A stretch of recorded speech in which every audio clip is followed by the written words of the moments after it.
1191 ईस्वी में गोरी बुरी तरह घायल होकर भागा और भारतीय युद्ध परंपरा के अनुरूप पृथ्वीराज ने भागते हुए शत्रु का पीछा नहीं किया, उसे जीवन दान दे दिया।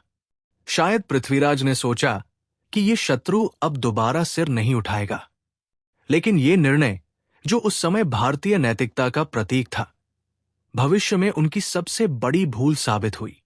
गोरी ने इस हार से सबक सीखा।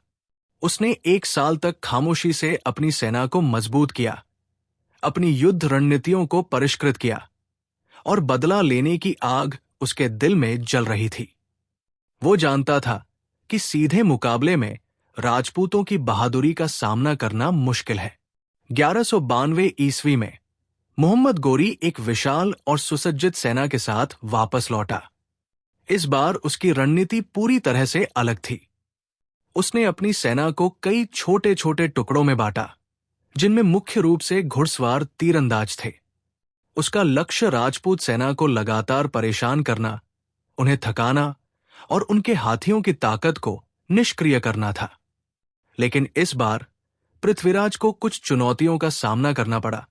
सबसे बड़ी कमजोरी थी राजपूतों में एकता की कमी। पृथ्वीराज रासों पर आधारित है। ऐसा माना जाता है कि जयचंद ने पृथ्वीराज चौहान को धोखा दिया था। इस कहानी के अनुसार जयचंद, जो कन्नौज के राजा थे, पृथ्वीराज चौहान से गहरी दुश्मनी रखते थे। ये दुश्मनी तब और बढ़ गई जब पृथ्वीराज ने जयचंद की बेटी संयोगिता का स्वयंवर से अपहरण कर लिया। अपनी इस दुश्मनी के चलते और पृथ्वीराज को नीचा दिखाने की चाह में जयचंद ने कथित तौर पर बाहरी आक्रमणकारी मोहम्मद गौरी को भारत पर हमला करने के लिए आमंत्रित किया और उसे पृथ्वीराज की सेना की कमजोरियों के बारे में जानकारी दी। ऐसा माना जाता है कि जयचंद के इस कथित धोखे ने तराइन के दूसरे युद्ध 1192 ईस्वी में पृथ्वीराज चौहान की हार में महत्वपूर्ण भूमिका निभाई, जिससे भारत में तुर्की शासन का मार्ग प्रशस्त हुआ। जहां तराइन के पहले युद्ध में अधिकांश राजपूत राजा पृथ्वीराज के साथ खड़े थे, वहीं दूसरे युद्ध में ऐसा नहीं हो पाया। जयचंद की तटस्थता या कथित दुश्मनी ने पृथ्वीराज को महत्वपूर्ण सैन्य समर्थन से वंचित कर दिया, जो उन्हें एक विदेशी आक्रमणकारी के खिलाफ चाहिए था। तराइन के मैदान में दोनों सेनाएं आमने सामने थी। गोरी ने अपनी घुड़सवार तीरंदाजों को आगे भेजा, जिन्होंने राजपूत पंक्तियों पर तीरों की बौछार कर दी। जैसे ही राजपूत सेना आगे बढ़ती, गोरी के सैनिक पीछे हट जाते, उन्हें लगातार थकाते रहते। ये हिट एंड रन, हमला करो और भागो की रणनीति थी, जिससे राजपूतों की सीधी युद्ध शैली भ्रमित हो गई। रात होने पर राजपूत सेना ने पड़ाव डाला, ये सोचते हुए कि युद्ध अगले दिन फिर से शुरू होगा। लेकिन गोरी ने एक और चाल चली।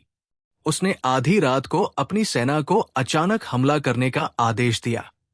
अंधेरे और अचानक हुए हमले से राजपूत सेना अचंभित रह गई। वे पूरी तरह से तैयार नहीं थे। भयंकर भगदड़ मच गई।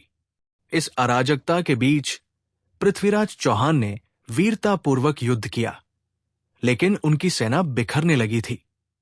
अंततः पृथ्वीराज को पकड़ लिया गया। उनकी हार निश्चित थी। तराइन के दूसरे युद्ध में पृथ्वीराज चौहान की हार भारतीय इतिहास का एक निर्णायक मोड़ थी। पृथ्वीराज रासों अनुसार गोरी ने पृथ्वीराज को गजनी ले जाकर अंधा करवा दिया था।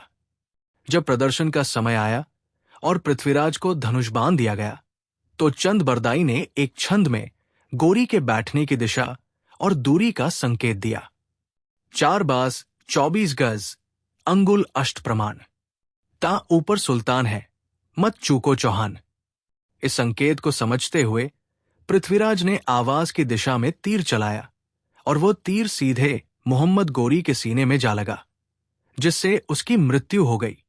इसके बाद पृथ्वीराज और चंद बरदाई ने एक दूसरे को मारकर अपने जीवन का अंत कर लिया, ताकि वे गोरी के सैनिकों के हाथों न पड़े।